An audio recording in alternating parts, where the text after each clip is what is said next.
안녕하세요. 다정한 남각정 다락방TV입니다. 오늘도 저의 다락을 찾아주셔서 감사드리고요. 사연 시작해보도록 하겠습니다. 안녕하세요. 저는 아기를 키우고 있는 여자입니다. 저는 홀어머니를 둔 지금의 남편과 결혼했어요. 남편과 제 사이에는 딸아이 하나가 있고요. 태어난 지 8개월 정도 됐습니다. 시어머니는 시골에서 혼자 사셨어요. 남편이 서울로 대학을 가고 취직을 하면서 어머니를 서울에서 모시겠다고 했지만 어머니는 서울엔 친구도 없고 사람도 많고 복잡해서 싫다며 거부하셨다고 했죠. 그래서 저희 결혼 이후에 남편이 한 번 더 이제 연세도 많으시고 며느리도 생겼으니 서울로 가서 함께 사시는 게 어떻겠냐 물었고, 저도 그때는 시어머니의 성격을 잘 몰랐기 때문에 그래요 어머니 저희랑 살아요 라고 남편 말을 거들었습니다. 이게 아주 바보 같은 짓이었죠. 하지만 어머니는 여기 있는 게 마음이 편하다고 하면서 괜히 자기가 올라가면 너희들만 고생한다며 한사코 거부하셨죠. 어머니는 참 좋은 분이셨어요. 제가 전화드리면 전화 안 해도 되니 너 볼일 보라며 빠르게 끊으셨고, 명절 때 내려가는 것도 먼 길까지 왜 오냐고 다음부터는 안 와도 된다고 그러시면서 항상 저희를 생각하고 배려해 주셨어요. 그렇게 하루하루 잘 살아가고 있던 어느 날 어머니가 넘어지셔서 다리를 다치셨다는 연락을 받았습니다. 저희는 너무 놀래서 바로 어머니 댁으로 내려갔고, 병원에서는 아무래도 연세가 있으니 큰 병원으로 가서 검사를 받는 것이 좋겠다고 하셨죠. 저희도 다친 어머니를 혼자 두는 게 마음이 편치 않아서 어머니를 서울로 모시게 됐어요. 그렇게 어머니는 저희 집 근처 큰 대학병원에서 검사를 받고 입원하셨습니다. 어머니는 그냥 조금 쉬면 되는데 무슨 큰 병이라고 이렇게 큰 병원 와서 검사하고 입원까지 하냐고 하셨죠. 이게 돈이 더 얼마냐고요. 저는 아이가 아직 어렸기 때문에 하루 종일 어머니 병실에 있을 수가 없었고 간병인을 두는 게 좋겠다 싶었어요. 그래서 간병인을 구해드리려고 했는데 어머니는 너희들이 돈이 어딨냐며 거절하셨지만 그래도 저희가 끝끝내국인 끝에 간병인을 구해드렸죠. 그런데 처음 구해드린 간병인분이 일주일도 못 버티시고 저한테 전화하셔서는 간병일 생활 오래 했지만 이렇게 별난 할머니는 처음 본다면서 못 해먹겠다고 하셨고 일주일치 급여만 보내달라고 하셨어요. 저는 너무 천사 같은 어머니가 대체 뭐가 별나다는 건지 이해가 안 됐습니다. 그저 이분이 좀 끈기가 없는 분인가 했죠. 그리고 어머니께 전화해서 간병인분과 무슨 일 있었냐고 물어봤는데 어머니는 간병인이 잘 챙겨주지도 않고 너무 별로더라. 간병인 필요 없으니 그냥 냅두라고 하셨어요. 아무리 어머니가 간병인 필요 없다고 해도 어떻게 연세가 많으신 어머니를 그냥 두겠어요. 제가 매일 병원에 붙어 있을 수 있는 것도 아니고요. 그래서 저는 간병인을 또 구해드렸고 계속 이런 일들이 반복됐습니다. 이때 좀 눈치를 챘어야 했었는데 말이죠. 어쨌든 그렇게 어머니는 퇴원을 하게 되셨고 병원 통원 치료를 받으셔야 했기에 저희 집에 모셨습니다.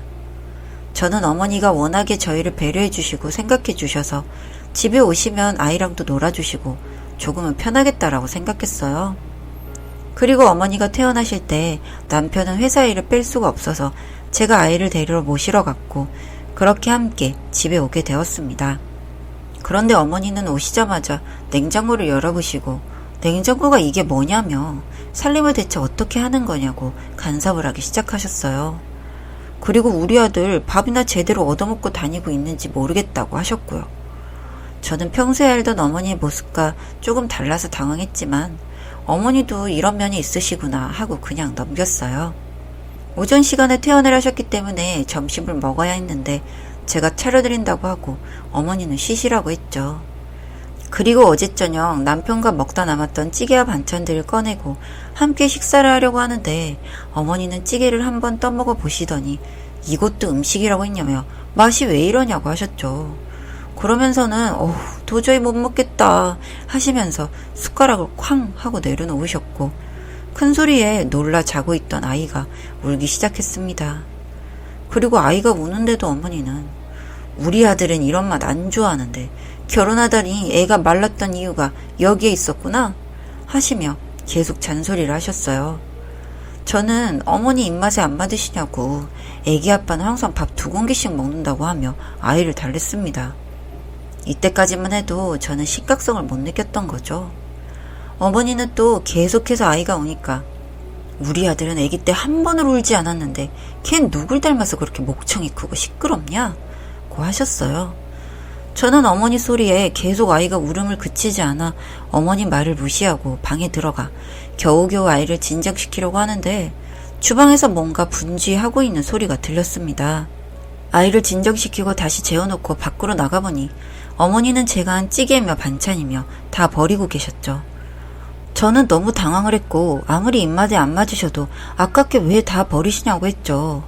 어머니는 이런 건 음식도 아니라며 당장 마트에 가자고 하셨어요. 그래서 저는 아이가 자고 있는데 어떻게 마트에 가냐고 했더니 자고 있음 깨우면 되지 않냐? 시애미가 말하는데 너 왜 자꾸 그렇게 토를 다냐? 고 하셨어요. 저는 갈수록 어이가 없었고 제가 끝까지 마트에 못 가겠다고 하자 어머니는 결국 혼자 마트에 가셨어요. 그리고 어머니가 나가고 얼마 후 남편에게 전화가 왔습니다. 전화가 와서는 다짜고짜 저한테 소리를 질렀죠. 당신 대체 뭐하는 사람이냐면서요. 저는 시어머니의 다른 얼굴을 본 것만으로도 지금 머리가 너무 아프고 그런데 남편까지 전화해서 갑자기 호통을 치니까 머리가 너무 아프고 황당했어요. 그래서 대체 무슨 말이냐고 했더니 글쎄 시어머니가 혼자 마트에 간다고 나가셔서는 남편에게 전화해서 애미가 밥을 차렸는데 상한 찌개와 반찬들로 자기를 차려줬고 맛없으면 먹지 말라며 먹던 음식을 뺏어서 다 버리고는 아이 자는데 시끄러우니까 나갔다 들어오라고 했다는 겁니다. 저는 진짜 기가 막혔어요. 그래서 저는 있었던 일을 설명했고 남편은 거짓말하지 말라면서 어디서 시어머니한테 버릇없이 그러냐고 안 되겠다며 시어머니를 설득해서 통원치료가 끝나도 모시고 살아야겠다고 하더라고요. 제 정신교육을 시켜야 한다. 나 뭘 하나? 저는 어떻게 시어머니 말만 믿고 내 말을 못 믿을 수가 있냐고 했지만 이미 남편은 제 말은 안중에도 없었습니다. 집에 가서 보자며 남편은 전화를 끊고 그때 장을 보고 시어머니가 돌아오시더군요. 그래서 저는 나가서 어머니 왜 애아빠한테 전화해서 거짓말을 하셨어요? 제가 대체 언제 그랬는데요? 했더니 시어머니는 누가 네 말을 믿어준다니? 결혼하니까 네 거 같지? 우리 아들은 내 편이야 라고 하시는 겁니다. 순간 소름이 쫙 올라오더군요. 벙쪄있는 저를 두고는 주방으로 가서 온갖 식기들과 양념들을 꺼내시고는 본인이 편한 위치로 바꾸셨고 콧노래를 흥얼거리며 요리를 시작하셨어요. 그때 제가 시어머니를 보고 느꼈던 감정은 정말 영화 미저리에 나오는 사람 같은 느낌이었습니다. 그리고 그 많던 간병인 분들한테도 항상 이런 식으로 대하셨겠구나 하고 그제야 이해가 갔죠. 저는 저에게 더 큰 시련이 오기 전에 이 집에서 나가야겠다고 생각했고 요리에 정신 팔린 시어머니 몰래 아이 용품만 조금 챙겨서 집을 빠져나왔어요. 저는 그대로 친정으로 향했고 갑자기 찾아온 저를 보고 친정엄마가 많이 놀라셨지만 저는 엄마 집에 가니까 그나마 살 것 같아지더라고요. 밥을 못 먹었다고 하니 엄마는 밥을 차려주셨고 제가 편하게 밥을 먹을 수 있게 아이도 봐주셨어요. 그리고 밥을 먹고 있는데 남편 시어머니한테 전화가 엄청나게 오더군요. 뭐 예상 못했던 바는 아니니 그냥 무시하고 밥 먹었습니다. 친정엄마는 무슨 일이냐고 물어보시는데 저는 체할 것 같으니 다 먹고 얘기하겠다고 했죠. 그렇게 식사를 마친 후 저는 오늘 있었던 일을 엄마에게 다 말했고 엄마는 시어머니 완전 정신병자 같다면서 이걸 어떻게 해야 하냐 하며 너무 속상해 하셨어요. 저는 일단 생각을 해보겠다고 했고 그날 밤 남편과 시어머니가 굳이 저희 친정집으로 찾아오셨고 시어머니는 또 가증스러운 가면을 쓰고 연기를 하시더라고요. 제가 무슨 오해를 했고 제가 유난을 떠는 거고 버릇 없는 것처럼 말씀하셨죠. 하지만 이미 제 이야기를 들으신 엄마가 그 말이 진실이라고 생각하셨겠어요? 사돈, 지금 제가 들은 이야기가 있는데 어디서 연기를 하세요? 말도 안 되던 짓을 본인이 저지르셔놓고 이게 뭐하는 짓이세요? 아니 이렇게 교양도 없고 정말 이상하신 분이시네요 라고 하시더라고요. 저희 엄마 평소에는 저런 말씀 절대 못하시는 분이시거든요. 순하기만 하신 분이었는데 자식 일이다 보니 화가 많이 나셨던 것 같아요. 저조차도 처음 보는 모습이었으니까요. 그 얘기를 들으신 시어머니가 어떻게 나오나 봤더니 순식간에 그 천사의 가면을 벗어 던지시더니 저희 엄마의 머리 끄댕이를 잡으시더군요. 그렇게 두 어머니의 싸움은 번졌고 저와 남편은 두 분을 뜯어 말리느라 힘들었습니다. 그렇게 한바탕 소동이 일어난 뒤에 두 분은 절대 화해는 못하겠다 하시면서 이혼시키자고 합의하시더군요. 저와 남편은 그 모습을 보고 있다가 두 분이 이러시는 걸 보니 앞으로 어떻게 해야 하나 고민했고요. 그런데 그 와중에 제 남편이 한마디 하더군요. 장모님, 어떻게 생각하실지 모르겠습니다만 저도 저희 어머니 말을 믿습니다. 저희 어머니는 이상한 분이 아니시거든요. 굉장히 저도 불쾌하네요. 라고 하는 겁니다.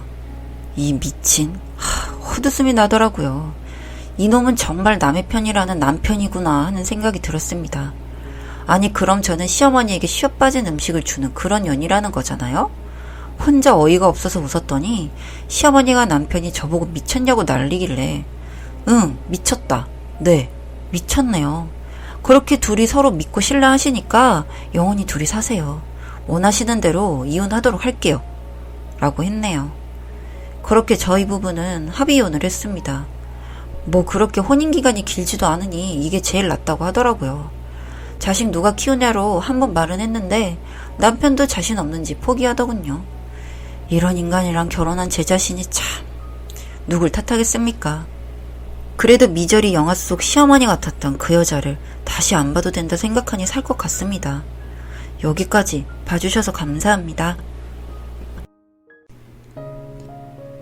다정한 난걱정 다락방TV였습니다. 다락방 주인에게 구독과 좋아요, 알림 설정으로 응원해주세요.